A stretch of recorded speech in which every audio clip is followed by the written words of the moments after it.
Homeopathy clinic में आपका स्वागत है। Doctor Asif Ali, homeopath, BHMS। आपको पता है जो हम हल्दी घर में इस्तेमाल करते हैं वो मेल फर्टिलिटी पर क्या काम करती है?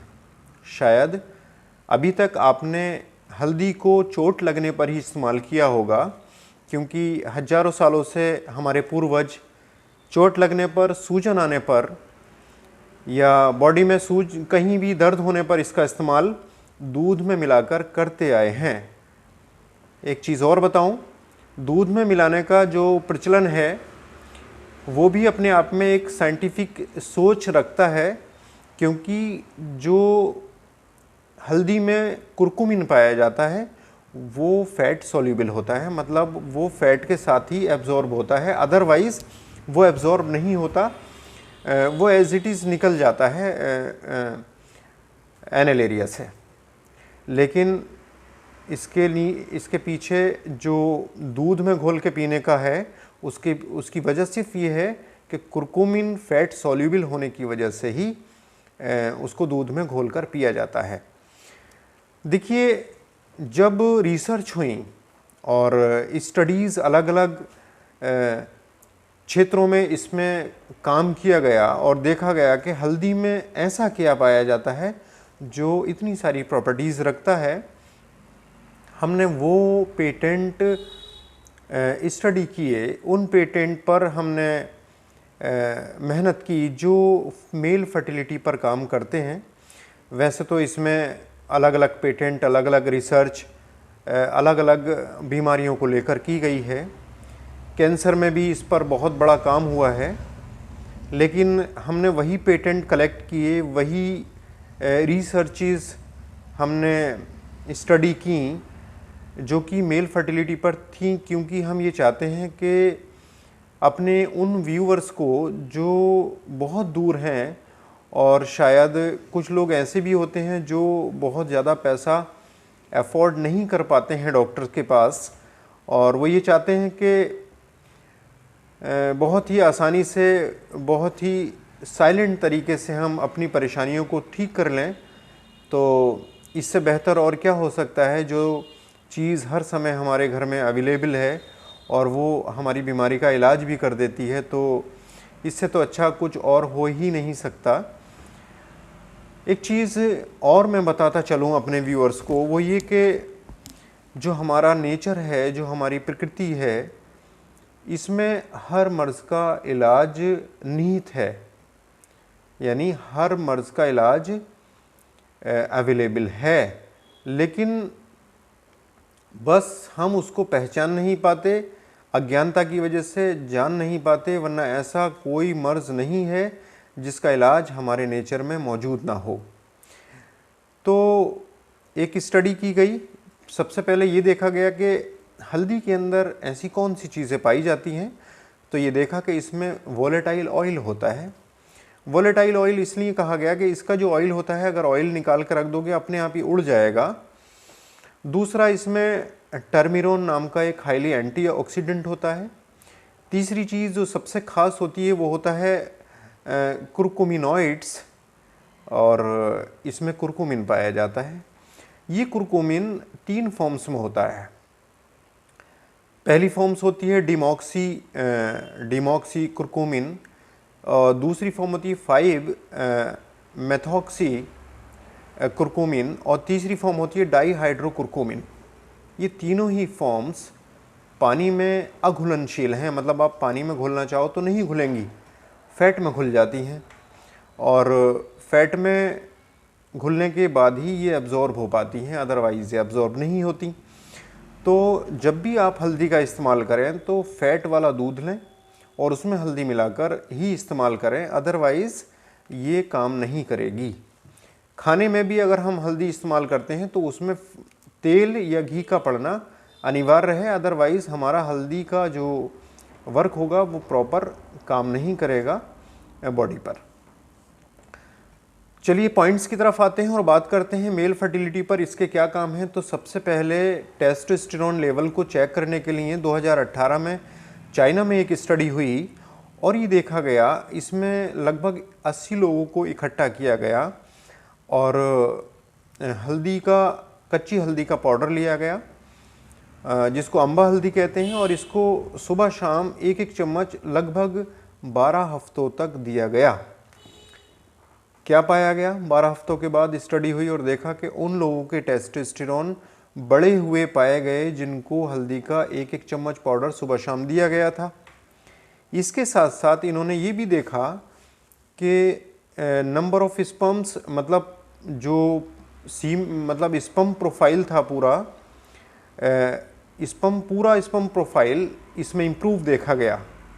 इसमें motility of sperms, quantity of sperms, morphology of sperms, viability of sperms सभी बढ़े हुए पाए गए। मतलब टोटल ओवरऑल देखा कि पूरा स्पर्म्स का जो पैरामीटर्स था वो सारे के सारे इम्प्रूव देखे गए।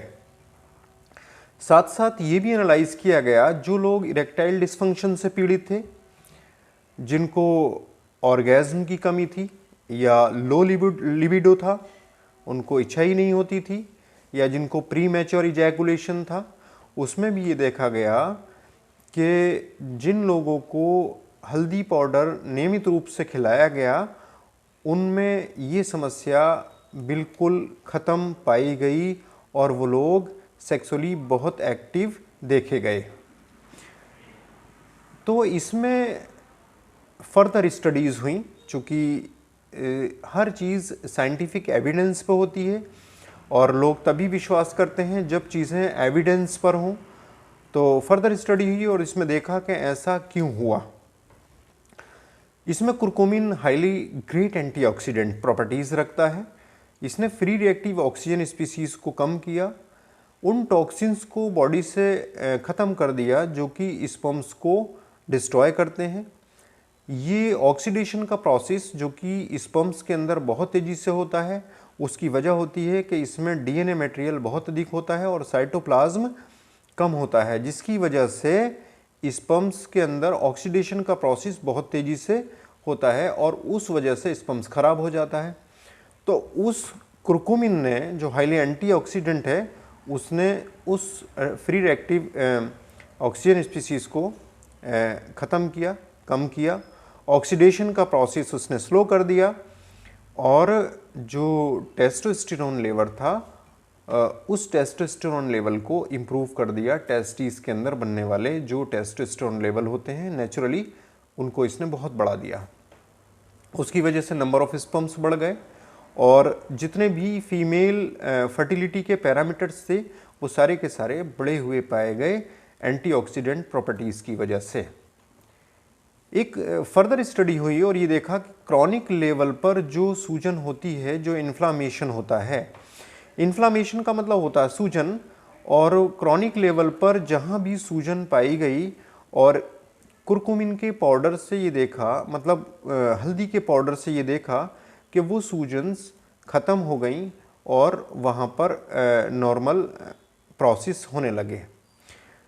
पोस्ट टेस्टिकुलर एजूस्पर्मिया में बहुत सारी रिसर्च हुई और ये देखा पोस्ट टेस्टिकुलर एजूस्पर्मिया में या टेस्टिकुलर एजूस्पर्मिया में भी जैसे एपिडिडिस्मस में ऑब्स्ट्रक्शन हो जाता है या वॉस डिफरेंस में ऑब्स्ट्रक्शन हो जाता है या सेमाइनल वेजाइकल में ऑब्स्ट्रक्शन हो जाता है, उस वजह से एजूस्पर्मिया के केसेस हो जाते हैं। तो वहाँ भी ये देखा गया कि जो कंटिन्यू हल्दी पाउडर जिन लोगों को दिया गया उन लोगों में ये ऑब्स्ट्रक्शन तक ख़त्म पाए गए।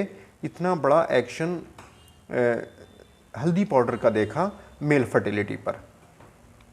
यानी जो पुरानी सूजन है ये पुरानी सूजन को ख़त्म करने की क्षमता रखता है, बस इसको लंबे समय तक और ज़्यादा मात्रा में लेने की आवश्यकता होती है। बस करना ये है, चूँकि कुरकुमिन फैट सॉल्युबल है तो हमेशा फैट वाले दूध में ही घोलकर इसको लिया जाता है, अन्यथा ये फ़ायदा नहीं करता है जो इसको करना चाहिए। तो इस तरह के जो इसकी एंटी इन्फ्लामेटरी प्रॉपर्टीज़ हैं और हाईली एंटीऑक्सीडेंट होने की वजह से मेल फर्टिलिटी पर इसके एक्शन को देखते हुए सोचा कि ये जानकारी अपने व्यूवर्स को शेयर कर दी जाए ताकि लोग अधिक से अधिक और बिल्कुल आसानी से इसका फ़ायदा उठा सकें। एक स्टडी और की गई इस पर, वो स्टडी थी ओबेसिटी पर। और फीमेल ओव्यूलेशन पर, हाइपरटेंशन पर और हाइपरलिपिडीमिया पर। तो फीमेल ओव्यूलेशन में जहाँ पर डिफेक्ट थे, प्रॉपर ओव्यूलेशन नहीं हो पा रहा था, प्रॉपर मेंसेस नहीं चल रहे थे, पीसीओडी जैसी समस्याएं भी, ये देखा गया कि हल्दी पाउडर को देने से ख़त्म हो गई, बिल्कुल मरीज़ ठीक हो गया। ओबेसिटी को कम करता है और जैसे ख़राब क्वालिटी का कोलेस्ट्रॉल को ख़त्म करके लो डेंसिटी लाइपोप्रोटीन को ख़त्म करके ये एचडीएल को बढ़ाता है, यानी हाई डेंसिटी लाइपोप्रोटीन को बेहतर करता है। और एक बहुत अच्छा और वर्क है इसका जो कि बाकायदा इस पर स्टडी हुई है और ये देखा है कि ये स्ट्रेस लेवल को कम करता है और नींद बहुत ही बेहतर कर देता है, और जिसकी वजह से ये भी मेल फर्टिलिटी से पॉइंट जुड़ जाता है। नींद अधिक होने की वजह से और स्ट्रेस कम होने की वजह से टेस्टोस्टेरोन लेवल बढ़ जाता है और जिसकी वजह से मेल फर्टिलिटी इम्प्रूव करती है। तो ये हल्दी पाउडर के फ़ायदे जो कि शायद आपको अब तक नहीं पता होंगे, जो हमने बताए अभी तक, चूँकि दर्दों में ही इस्तेमाल करते थे, लेकिन मेल फर्टिलिटी में भी इसका बहुत ही अच्छा काम है अगर आप इस्तेमाल करते हो तो उम्मीद है हमारी ये जानकारी आपको पसंद आई होगी। जानकारी अगर आपको पसंद आई है तो अपने दोस्तों में शेयर करें और हमारे चैनल को प्लीज़ सब्सक्राइब करें, लाइक कर दें। नेक्स्ट वीडियो में फिर मुलाकात होगी। Thank you.